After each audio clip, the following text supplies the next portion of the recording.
Mamadouba Bangoura était un migrant guinéen en situation irrégulière, malade, atteint d'un cancer du foie et de la mâchoire depuis plusieurs mois, d'après son dossier médical.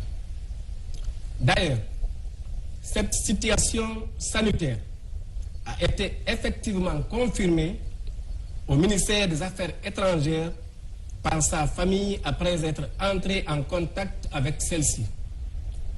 S'agissant de la situation qui a prévalu au Maroc, plus précisément à Casablanca entre l'ambassade et nos compatriotes depuis hier jusqu'à aujourd'hui, suite au décès de ce compatriote, je me fais le devoir d'apporter des éclaircissements au peuple de Guinée. Fait Mamadouba Bangoura a été déposé à l'ambassade le vendredi 2 juin 2023 vers 15h par 2 compatriotes guinéens résidant à Casablanca et abandonnés dehors. Vu son état de santé très dégradé, l'ambassade a pris la situation en charge en le transférant immédiatement à l'hôpital Ibn Sina de Rabat. Les premiers examens ont révélé sa pathologie et il a été transféré vers un hôpital spécialisé de Rabat. Les résultats obtenus au laboratoire de l'hôpital Ibn Sina de Rabat ont révélé que le patient a un cancer situé au niveau de sa mâchoire et il fut dirigé vers un centre spécialisé, en l'occurrence l'Institut national d'oncologie Sidi Mohamed Ben Abdallah de Rabat.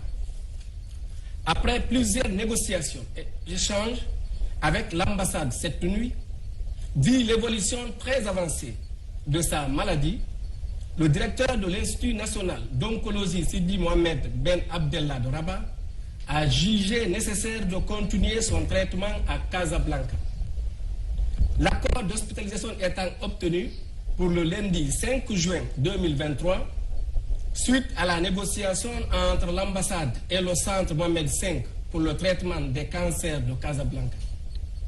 Sur ce, le malade fut conduit le samedi 3 juin 2023 à 13h à Casablanca après un échange avec le président du Conseil des Guinéens du Maroc pour être hébergé par un de nos compatriotes pendant 2 nuits.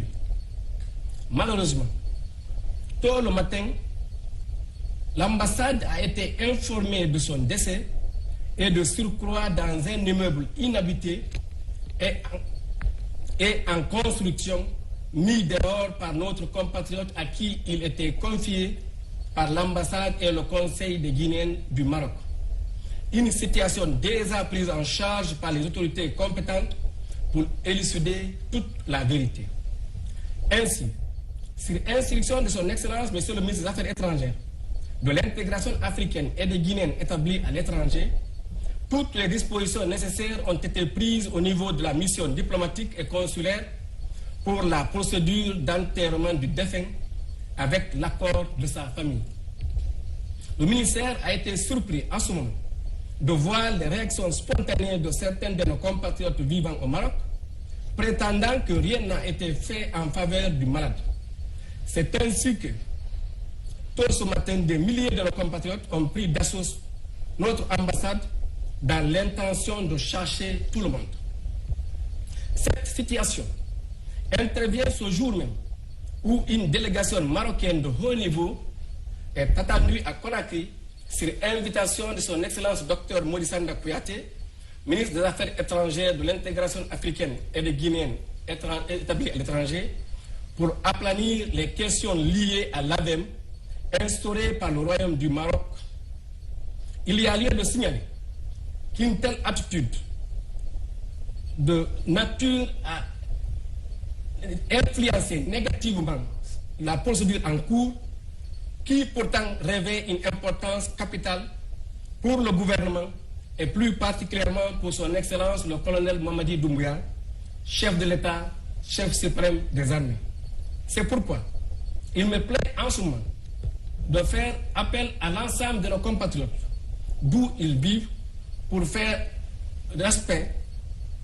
attention au respect des lois et des peuples des pays qui les abritent.